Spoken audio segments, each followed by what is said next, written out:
Bonjour à tous, ici Laurent Braillard pour Souveraineté Populaire. Ce sera un tout premier opus. Et aujourd'hui, j'ai le plaisir, l'honneur et le privilège d'avoir notre amie Valérie Scholert. Je ne sais pas si je prononce bien. En Belgique, on En dit tout cas, Scholart. Scholart. Voilà. D'accord, Valérie Scholart. Donc nous sommes des connaissances évidemment par nos actions, on va beaucoup en parler. Mais on va surtout parler de vous, Valérie, de votre chaîne YouTube, de votre parcours aussi, pourquoi vous avez décidé de créer cette chaîne, etc. Alors, ma première question, justement, vous avez créé cette chaîne, Valérie, il y a déjà plusieurs années, je crois, et vous étiez parti justement sur le thème des oiseaux et plutôt sur les écosystèmes, etc. Alors, expliquez-nous le début de cette aventure et comment vous êtes venu. Je précise, j'ai oublié que vous êtes de Belgique, vous nous direz tout ça. Oui, mais moi je suis ornithologue, hein, donc c'est normal que je parle d'oiseaux. En fait, ça a été toute ma carrière. Depuis adolescent, c'était un rêve, et puis c'est devenu mon travail. Je l'ai créé pour moi tout seul, ça n'existait pas en Belgique, ni même en France. Et donc je me suis fait en public, d'abord de voyages que j'ai guidés, puis de cours que j'ai donnés, etc. En Belgique et en France, un petit peu en Suisse, et puis ailleurs, après, puis dans d'autres langues aussi. Mais enfin, je reste principalement francophone. Et puis en 2016, j'ai arrêté de donner des cours en présentiel, comme on ne disait pas encore à l'époque, pour différentes raisons, disons personnelles, et pour compenser et continuer à partager un petit peu mes connaissances, j'ai créé cette chaîne YouTube que j'ai dû lancer en 2017, je crois. Alors, vous êtes, j'imagine, en Wallonie. Enfin, en tout cas, il me semble que c'est Exact. à peu près la logique. Mais pourquoi les oiseaux Comment vous avez dit que c'était une passion qui vous est devenue jeune, mais quelle a été pour vous l'idée Vous avez parlé de donner des cours, mais quel est l'enjeu stratégique justement pour la planète, les écosystèmes, etc. Des oiseaux? Alors ça pourrait faire l'objet d'un travail de plusieurs heures, de plusieurs centaines de pages philosophiques, mais en réalité je vais essayer d'être très court et très simple. Au tout début, pardon, ça m'a passionné tout simplement. J'ai trouvé ça génial, la diversité, la beauté, les couleurs, les mouvements migratoires, comment les oiseaux se retrouvaient, ceux qui voyagent de nuit, de jour, etc. Donc j'ai trouvé ça passionnant. Et puis je me suis rendu compte qu'en fait ce qui m'intéressait c'était le tout, j'ai envie de dire. En fait tout ce qui existe m'intéresse. Or, en scientifique, il ne peut pas étudier tout. Il y a trop de sujets, il y a trop de domaines, on ne peut pas être expert en tout. Et donc, quelque part, pour moi, les oiseaux, c'est la porte d'entrée de l'intérêt pour tout ce qui vit. On va dire ça comme ça. Et même ce qui ne vit pas, mais enfin, on va peut-être pas aller trop loin. Et donc, c'est le fil conducteur. Et quelque part, j'imagine que c'est ça qui va vous intéresser dans notre interview, puisqu'on s'est rejoint non pas du tout pour des raisons écologiques, mais pour notre intérêt pour la géopolitique, ce qui se passe notamment en Ukraine, en Russie, etc. Et les oiseaux m'ont amené à ça, pour dire que ça mène à tout. Pourquoi? Parce que concrètement, pour voir les oiseaux, j'ai voyagé, donc j'ai visité des dizaines de pays, et en voyageant, j'ai été confronté à toutes sortes de choses. Évidemment, la réalité des infrastructures, de la politique, de la conservation de la nature, tout ça, tout le monde s'y attend, mais aussi à la désinformation. Je pense que c'est un sujet qui va vous intéresser beaucoup. Et ça m'a particulièrement frappé, non pas en Russie, puisque je n'ai jamais été en Russie malheureusement, pas encore, même si ça fait plus d'un an que j'apprends le russe parce que j'espère un jour y aller. En Afrique, j'ai constaté, quand je revenais en Europe, que les informations qu'on donnait, notamment pour les conflits, je peux préciser en particulier entre l'Éthiopie et l'Érythrée à l'époque, puisque je me suis retrouvé en Éthiopie au début d'un conflit militaire avec l'Érythrée, eh bien ce qu'on raconte en Europe, c'est même pas que c'est de la propagande, c'est n'importe quoi. C'est-à-dire qu'ils racontent des histoires qui n'ont aucun rapport avec la réalité. Et ça m'a profondément choqué et dérangé. Et je me suis dit que comme j'avais l'opportunité de voyager, de voir la réalité un petit peu mieux que la moyenne, eh bien, il était quelque part de mon devoir de partager une partie de mes expériences, au départ pas par une chaîne YouTube, c'est venu après, l'idée est venue après, notamment avec le conflit effectivement en Ukraine. Ah, c'est très intéressant, c'est même très étonnant. En tout cas, il y a une chose que je remarque, j'ai sans doute moins voyagé que vous, Valérie, mais c'est mon émigration en Russie qui me fait comprendre. Enfin, je savais déjà pas mal de choses. J'ai aussi un peu voyagé plutôt en Europe et aussi je me suis rendu en Israël quand j'étais très jeune. Et les voyages forment la jeunesse, ça c'est clair. C'est l'adage, mais pas que la jeunesse. Et c'est vrai que moi j'ai vécu également un choc énorme, justement en venant m'installer en Russie, en constatant cela. Mais je voudrais revenir quand même aux oiseaux, parce que ça m'intéresse beaucoup. Je suis un néophyte, donc j'ai des questions probablement de néophyte. Mais il faut dire que j'ai un ami qui était objecteur de conscience et à l'époque, il y avait le service militaire en France et il avait travaillé justement dans l'observation d'espèces protégées, notamment de rapaces en Lorraine, donc pas si loin de la Belgique. Et donc je sais qu'il y a pas mal d'enjeux autour des oiseaux. Je sais qu'ils sont en danger. Donc est-ce que vous pouvez nous parler un peu de ça, des enjeux et pourquoi les oiseaux sont aussi si importants? Je sais qu'il y a pas mal de choses qui sont autour, par exemple, peut-être que je vais être un peu de ces maladroits, tout ce qui est le pollen, etc., le transport justement des pollens, etc. Est-ce que vous pouvez nous dire un peu quelque chose au niveau des Alors, oiseaux? pour essayer de faire quelque chose de court, votre question est très intéressante, mais c'est très bon, vu le format, on fait pas en cours ici universitaire, donc j'essaye de faire très court et donc d'être simplifié aussi. Mais on est quand même d'accord que ce qu'il y a de plus précieux que nous connaissons, nous humains, c'est ce qu'il y a de vivant. A priori, on ne connaît pas d'autres vies dans l'univers, il y en a peut-être, hein, mais on n'en connaît pas que la vie sur Terre. Donc si la vie sur Terre disparaît, c'est potentiellement la vie dans l'univers, il n'y a rien de pire possible.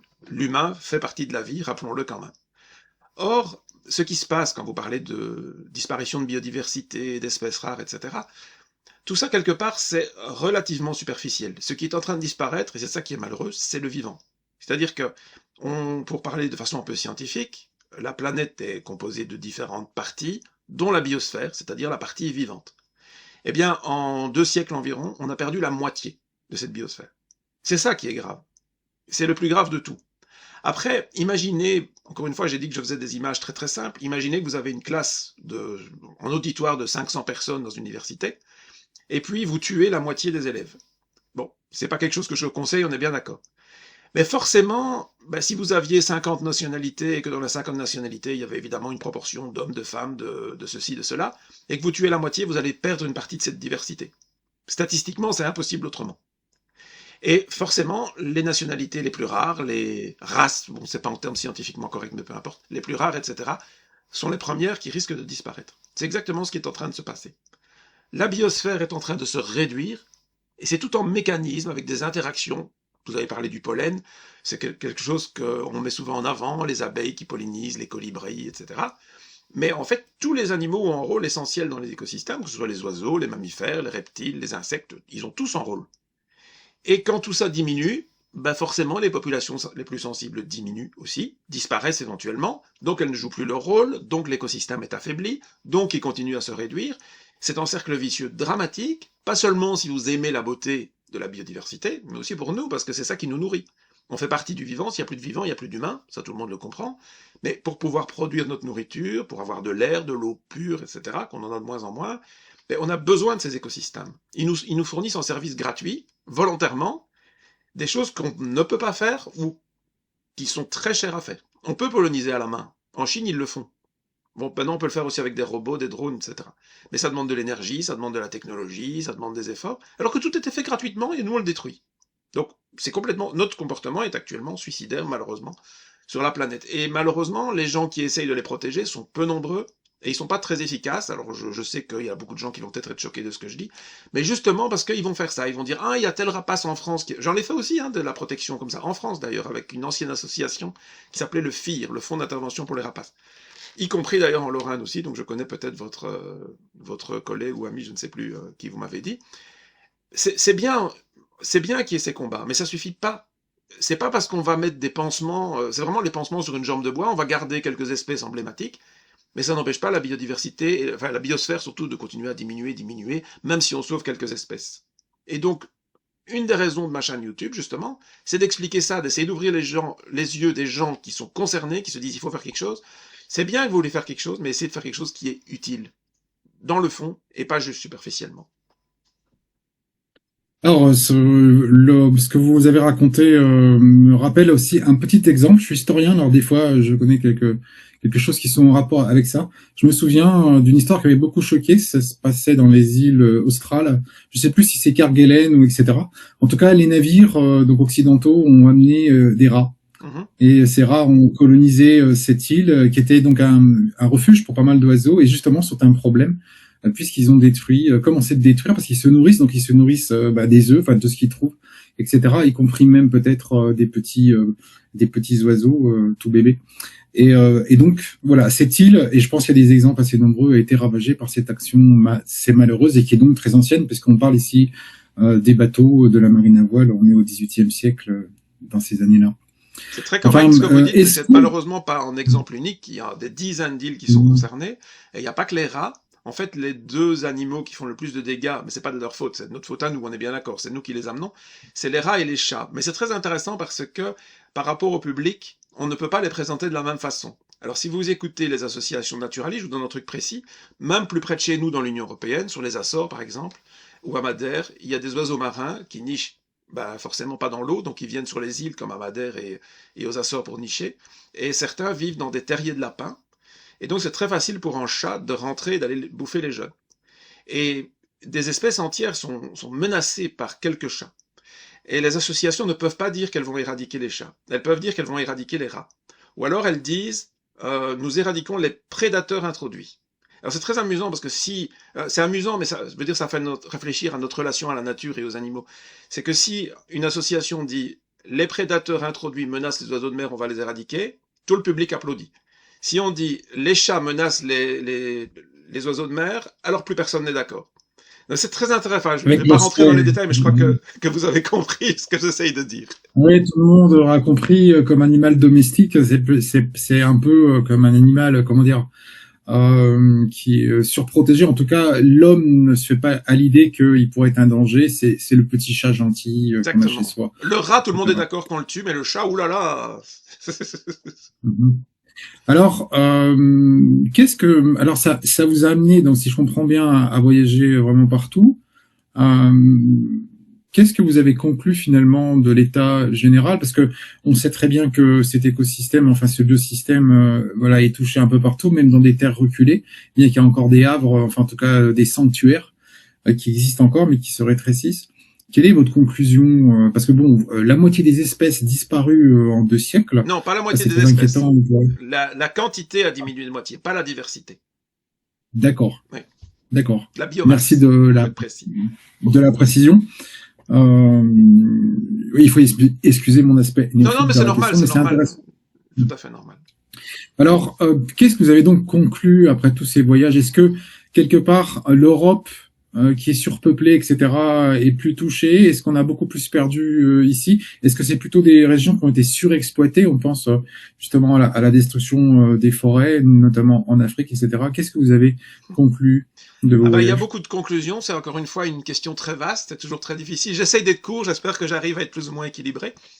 Donc en fait, il y a plusieurs conclusions à tirer. D'abord, quelque chose, c'est peut-être pas exactement la question, mais un truc qui me frappe, c'est à quel point l'être humain n'apprend pas de ses erreurs, et encore moins des erreurs des autres êtres humains. Donc on a fait des conneries, nous, occidentaux, et malheureusement, dans les autres pays, on a l'impression qu'ils ont envie de faire la même chose, sans tenir compte de ce qu'on a fait, avec l'argument, ben vous l'avez fait, on peut le faire aussi. Voilà. Donc ça, c'est très dommage. Ensuite, il y a cette réalité que l'Europe a dominé le monde pendant des siècles, et donc nous avons pu nous développer, en partie grâce à nos qualités, il ne faut pas non plus cracher dessus, hein, on a été les meilleurs technologiquement, etc., il faut l'admettre, et donc on a profité de ça pour se développer, mais comme tout être humain, quand il reçoit du pouvoir, certains en profitent, peut-être pas tous les individus, mais globalement, hein, il y a des gens qui en profitent, donc on en a profité pour écraser une partie du reste du monde, notamment en utilisant les ressources. Alors, certains l'ont fait parfois avec des bonnes intentions aussi, en disant on va aller aider le développement, etc., hein, c'est sûr, encore une fois, je ne jette pas la pierre à tous les individus, qu'on soit bien d'accord. Maintenant, on s'est retrouvé dans une situation qui est un petit peu, qui nous coince vraiment beaucoup. C'est-à-dire que, justement, cet aspect écosystème et biomasse, c'est qu'on peut avoir toutes les technologies qu'on veut, il faut quand même que nous mangions. Et quelle que soit la forme de cette nourriture, il faut quand même la produire quelque part. Alors on peut l'industrialiser un petit peu pour diminuer la nécessité de surface, etc. Même si ça a d'autres conséquences, parce qu'alors il faut extraire des ressources, etc. Donc il y a tout un problème de toute façon. C'est d'ailleurs quelque chose, j'en profite pour dire, quand vous avez parlé de la surpopulation en Europe, la surpopulation, les gens souvent la comprennent pas. J'ai par exemple des gens qui disent c'est pas vrai, si on mettait toute l'humanité dans un cube et qu'on avait chacun, je sais plus, 5 mètres carrés, on pourrait tous se mettre au Mali. Je sais plus, j'avais ce pays-là en tête, je sais pas pourquoi on avait dit le Mali, bon peu importe. C'est vrai, mais on pourrait pas manger. Et la nourriture, il faut la produire. Et ça prend de la place. On peut mettre un être humain sur peut-être 2 mètres carrés, 3 mètres carrés, j'en sais rien, ce serait pas très confortable, enfin soit. Mais par contre, il faut des dizaines d'arts, souvent en demi-hectare, voire en hectare, en fonction des terres, etc., pour nourrir un être humain. C'est ça le problème. Or, nous avons délocalisé le problème.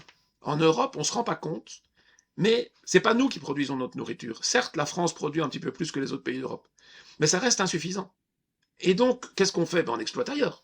Donc on achète soit de la nourriture directement, soit de la nourriture de la nourriture. Par exemple, ce qu'on importe énormément en Europe, que les gens ont tendance à oublier, c'est de la nourriture pour le bétail. Souvent, des gens disent « Ah oui, je consomme local, je mange du bœuf local. » Ah oui, oui. Le seul problème, c'est que tu manges 1 kilo de bœuf, mais pour ça, on a importé 10 kilos de soja d'Argentine. Et ça, on a oublié. Bon. Le problème, c'est que les gens qui vivent dans leur pays, les Argentins, les Brésiliens et les autres, ils ont aussi envie de manger. Ah oui. Et puis, il n'y a plus que l'Europe. On parle souvent, à raison, de la déforestation de l'Amazonie, notamment pour le bétail. C'est plus de 80% de la déforestation de l'Amazonie, c'est pour le bétail. Mais c'est pas pour le bétail européen, enfin, ça ne dédouane pas ce que font les Européens, mais c'est 80% pour le bétail ou 70% pour le bétail chinois. Et puis les Indiens aussi, ils ont besoin de manger, et puis leur pays est surpeuplé, pour le coup, il est très surpeuplé. Donc ils peuvent pas tout produire chez eux, ils vont aussi aller demander aux Brésiliens. Et les Brésiliens, à un certain moment, ils vont dire, oui, mais et nous? Et à un certain moment, on va être coincé. Et ce moment-là, en fait, on est déjà dedans. Et ça, on a tendance à l'oublier. Et il y a plein de problèmes économiques et même militaires qui viennent en réalité, directement ou indirectement, de ressources naturelles qu'on n'a plus. Les gens, ils croient qu'il suffirait d'avoir de l'argent. Ben non, non, on peut avoir tant d'argent qu'on veut. S'il n'y a plus de place pour produire la nourriture pour les humains, on a un problème. Or, on pourrait encore nourrir tout le monde, hein, c'est pas ce que je suis pas en train de dire qu'on pourrait pas.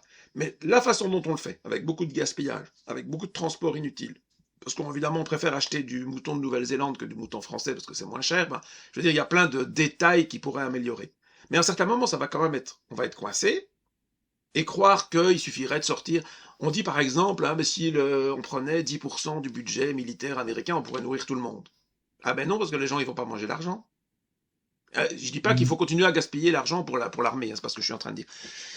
Mais et ce problème-là, il est vraiment sous-estimé partout. Partout, en fait. Alors, je Alors, ne vais pas être trop long, mais je vais encore donner un dernier exemple. J'ai vécu beaucoup en Ouganda. C'est le pays d'Afrique où je suis resté le plus longtemps, j'avais mon agence de voyage. Et c'est un pays qui a compris beaucoup de choses. C'est un des premiers pays, si pas le seul, le premier pays d'Afrique qui a interdit la chasse pour protéger tous les animaux sauvages. Il a interdit qu'on coupe les forêts. Toutes les forêts qui restent sont protégées, de fait. Alors, je dis pas qu'il n'y a pas des braconniers, qu'il n'y a pas des coupes illégales, hein, mais je veux dire, au niveau du gouvernement, il y a des idées qui vont en avant. Alors on a envie de dire bravo. Sauf que, moi j'avais mon agence de voyage, et comme toute agence de voyage, j'ai besoin de catalogues, de papiers, de documents, de factures, donc il faut du papier. Oui, mais si on peut pas couper les forêts en Ouganda, c'est bien, mais le papier vient d'où? Eh bien, concrètement, j'ai demandé à tous les revendeurs de papier, de tous ces produits-là, à Kampala, ils viennent des Philippines. Or, aux Philippines, on coupe les forêts naturelles où il y a un endémisme extraordinaire. Pourquoi? Pour faire du papier. Donc en fait, on n'a fait que décaler le problème, encore une fois. Les Ougandais se disent, on arrête de tuer nos forêts, très bien, mais ils déforestent les Philippines, pas à eux tout seuls. Hein, mais...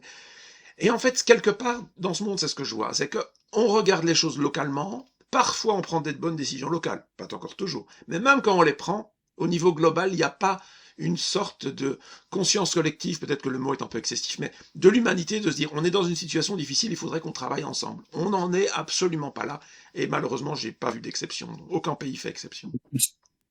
c'est très intéressant parce que, bon, c'est pas très connu, mais j'ai un diplôme de l'école viticole de Beaune. J'ai fait Ah le vin oui? pendant 17 ans et donc je suis très sensibilisé évidemment aux questions de la viticulture.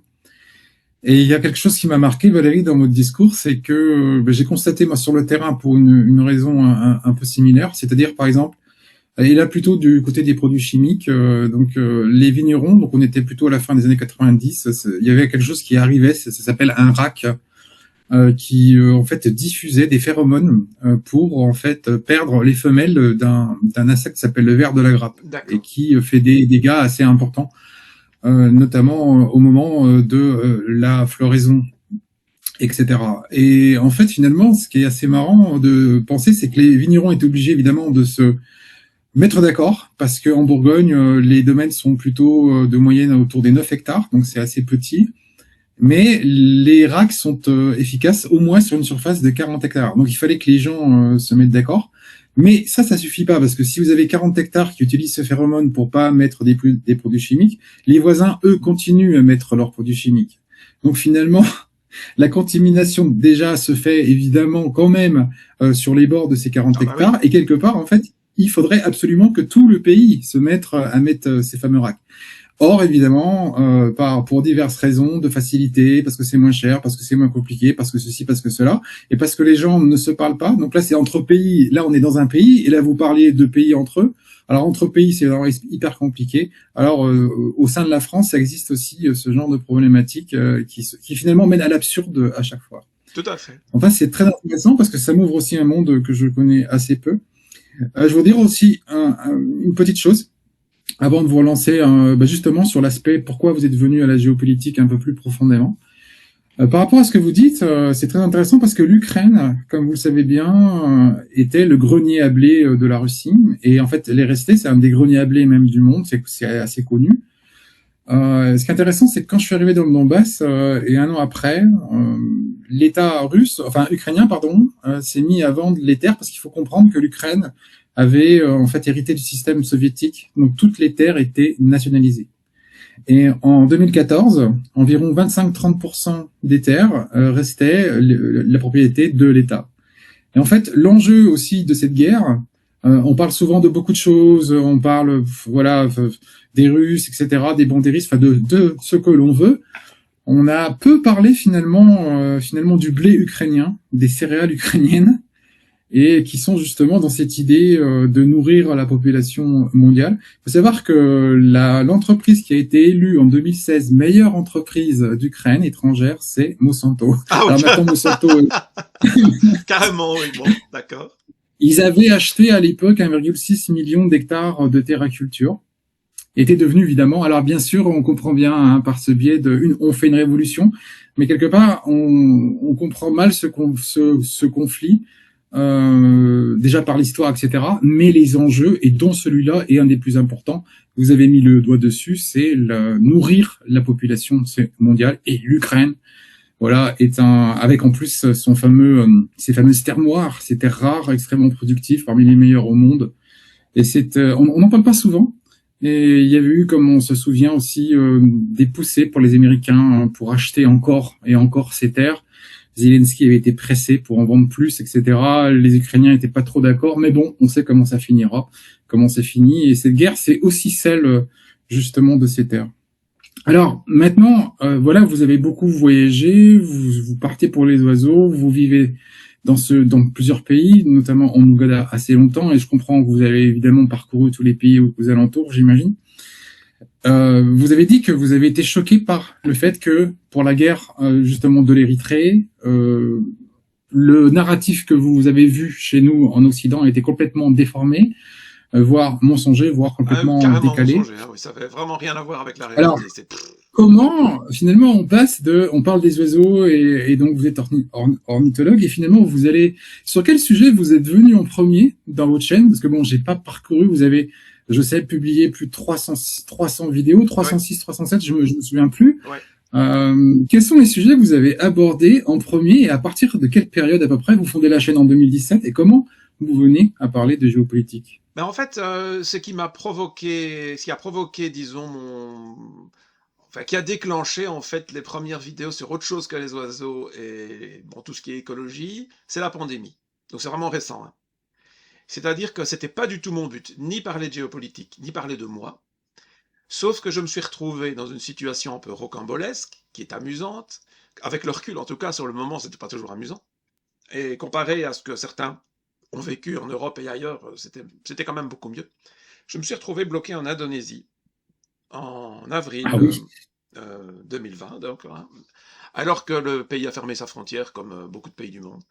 Et donc, en fait, j'ai eu 6 mois magnifiques en Indonésie, mais tout à fait par hasard, alors que les gens étaient confinés. Je me suis retrouvé. Ah oui, parce que comme je travaille dans l'écotourisme, bon, ça marche pas à 100%, mais j'ai envoyé un courrier au directeur dans réseau de lodge en Indonésie et j'ai demandé l'hospitalité en fait, en disant on peut peut-être travailler ensemble, après la pandémie vous aurez besoin de publicité, moi si je reste chez vous longtemps, je peux prendre des photos, je peux mettre en avant toute votre richesse, etc. Et il a accepté mon offre et donc j'ai eu 4 mois et demi, 5 mois de vraiment dans un paradis, en plus on était les seuls clients parce qu'il n'y avait plus de touristes, donc c'était vraiment le top. Et à partir de là, forcément ça a chamboulé tous mes plans, parce que j'avais des plans. Alors des petites choses parfois, par exemple ici où je suis en Belgique, dans ma famille, bah, j'avais prévu de faire une analyse de l'évolution des populations en fonction de certains changements de pesticides utilisés sur les pommes de terre, etc. Bon, je vais pas rentrer dans les détails ici. Mais ça, j'ai pas pu le faire parce que je suis pas rentré en Belgique, par exemple. Donc il y a plein de petites choses qui ont changé, et j'ai décidé de faire une première vidéo qui raconte ce qui m'arrive en Indonésie, pourquoi je suis bloqué, qu'est-ce que je vais faire, etc. Et du coup, forcément, on m'a posé plein de questions. Qu'est-ce que tu vas faire après? Qu'est-ce qui se passe maintenant? Comment ça se passe le confinement en Indonésie? Donc j'ai commencé à répondre à ça. Et donc j'ai complètement changé quelque part ma chaîne et mes relations par rapport à mon public. J'ai aussi commencé à demander des dons, ce que j'avais jamais fait, j'avais pas du tout prévu la chaîne pour ça. Mais bloqué en Indonésie sans travail, parce que j'ai quand même pas été payé pour ce travail, déjà que j'avais l'hospitalité gratuite, j'ai perdu un ordinateur, je pouvais plus travailler. Et j'ai demandé de l'aide pour un ordinateur et on me l'a payé tout de suite. Je remercie encore les gens parmi ceux qui me regardent, c'était vraiment très sympathique. Et donc j'ai complètement changé ma relation avec le public. Et puis les gens m'ont posé des questions et quelque part la pandémie et la géopolitique c'est lié. Parce que certains pays prenaient des décisions, d'autres pas. Pourquoi? J'ai commencé à voyager dans tous les pays où il n'y avait pas de confinement, pas d'injection obligatoire, etc. Parce que j'en voulais pas. Donc je me suis retrouvé en Turquie, au Mexique, en République dominicaine, etc. Et donc c'est devenu une aventure.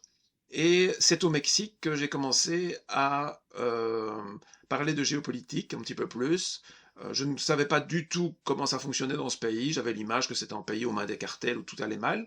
Et puis j'ai découvert le pays qui accueille le deuxième plus grand nombre de touristes après la France. En tout cas, c'était le cas en 2019. C'était les chiffres avant que j'y aille.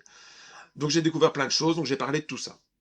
Et donc, quand il y a eu, on va dire, les premières odeurs de conflit ouvert en Ukraine, donc c'était début 2022, janvier ou février, j'ai commencé à en parler. Et pourquoi est-ce que j'ai parlé de ça?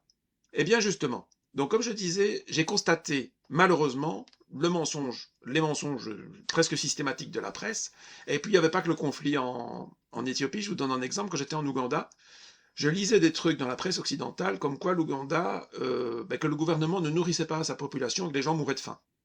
Or, j'ai été dans tout le pays, vraiment, c'est un des rares pays avec le Maroc, où j'ai été depuis la frontière du Congo à celle du Kenya, du Soudan, enfin du Rwanda, partout, et tout le monde a à manger, tellement à manger que les Kenyans, ils viennent nous acheter de la nourriture, ils viennent passer la frontière pour acheter des fruits, du poisson, etc. Mais pourquoi ils racontent ça? Et j'ai de la chance d'avoir un ami, je ne peux pas le citer, vous comprenez, qui collabore avec les services secrets belges, il a travaillé dans une ambassade africaine, je reste très flou, et qui m'a dit c'est très simple. L'Ouganda a des lois très restrictives par rapport aux LGBT, quel est le rapport? Et en fait, la communauté internationale, donc les Occidentaux, font du chantage en disant tant que vous ne libéralisez pas l'homosexualité, eh bien, on va faire une publicité négative pour votre tourisme que vous essayez de développer, donc on va vous dire que vous crevez de faim, etc. Donc, l'information qu'on vous donne, elle a aucun rapport avec les faits, c'est vraiment de la politique. Et donc, j'avais déjà cette histoire de conflit ukrainien en tête à cause de la Crimée. À l'époque, en 2014, je m'y intéressais pas du tout. Sauf quand les grands titres de la presse occidentale, ils nous ont dit, voilà, en fait, la Russie a attaqué l'Ukraine et ils ont envahi la Crimée. Bon, pourquoi pas, moi, à la limite, jusque-là, ça allait. Sauf que quand ils parlaient du nombre de victimes, ben, il n'y en avait pas. Il n'y a pas de mort. Bon, maintenant, quand on regarde sur Wikipédia, ils disent qu'il y a eu un mort. Bon. Et comment est-ce qu'on fait une guerre sans mort? Je me suis demandé, la Crimée, c'est la taille de la Wallonie, tiens, plus ou moins. Ok, imaginons que la France soit en conflit avec la Belgique, bon, c'est pas le cas, mais on imagine. Est-ce que l'armée française pourra rentrer en Wallonie, prendre toute la Wallonie et il y aurait un mort? Non. Il y a un truc qui va pas, je sais pas quoi, mais il y a un truc qui va pas. Et à partir de ce moment-là, j'ai suivi les informations que je trouvais, et c'est comme ça que je suis tombé sur le blog à l'époque, un petit blog en noir et blanc qui ne payait pas de mine, de Christelle Néant. C'est la première personne avec qui j'ai eu Enfin, j'ai pas eu de contact, elle ne me connaît pas, mais je veux dire que j'ai suivi, voilà, pour savoir ce qui se passait dans le Donbass. Après la Crimée, donc je ne sais pas quand elle a commencé, 2015 ou 2016, quelque chose comme ça. Et je suivais vraiment tout au quotidien, mais pour mon information personnelle. Et donc quand il y a eu, on va dire l'invasion de 2022, moi je suivais comment Xavier Moreau et d'autres pour savoir un petit peu ce qui se passait, pour avoir un peu les deux points de vue. Et j'ai fait une première vidéo précisément le 25 février 2022, donc. J'y connaissais encore pas grand-chose, même si j'avais suivi les activités les actualités de Crimée et du Donbass depuis le début. J'ai dit, moi je ne m'y connais pas, mais s'il vous plaît, écoutez les deux points de vue pour avoir au moins quelque chose d'équilibré. Sauf que j'avais pas prévu qu'on interdirait tout de suite RT, machin, que tout allait. Je m'attendais pas à une telle censure en fait. Donc ça a été encore pire que ce que je croyais, parce qu'on n'avait même plus la possibilité d'écouter l'autre point de vue. Et donc j'ai refait d'autres vidéos en disant, bon, on a supprimé RT, mais on peut toujours suivre Xavier Moreau ici, et puis alors d'autres qui sont arrivés, Caroline Galacteros, Nicolas Mirkovic, enfin je vais pas citer toute la liste. Et quelque part, moi je ne faisais qu'en relais, être en intermédiaire, mais simplement pour essayer de dire aux gens, s'il vous plaît, ne croyez pas sur parole la propagande qu'on nous raconte, écoutez au moins un petit peu les deux points de vue pour avoir un truc équilibré, quoi. En fait, c'est ça, tout simplement. D'accord, très intéressant. En fait, Valérie, je pense qu'on va donc stopper cet entretien. Et du coup, il faudra qu'on parle de la Belgique dans un deuxième opus. C'était pas tellement prévu, mais c'était tellement passionnant. En tout cas, cette histoire, moi, en plus, je découvre aussi votre histoire, le personnage. Et ça apporte aussi, je pense, c'est mon avis, pas mal d'expérience. Enfin, du moins pour les gens, le goût, rester curieux. Enfin, vous donner ce goût-là, moi je trouve ça vraiment très intéressant et surtout de rare maintenant dans notre société qui est très clivée, très manipulée, etc. Donc merci pour ça, Valérie. Et maintenant je comprends mieux et j'espère que les gens voilà comprendront mieux qui vous êtes et les messages que vous transmettez. En tout cas, voilà, je mettrai votre canal donc dans l'interview et je ferai un petit article. En tout cas, grand merci. Et puis du coup, rendez-vous pour un deuxième opus, mais là, on parlera plus de la Belgique et évidemment de l'Union européenne.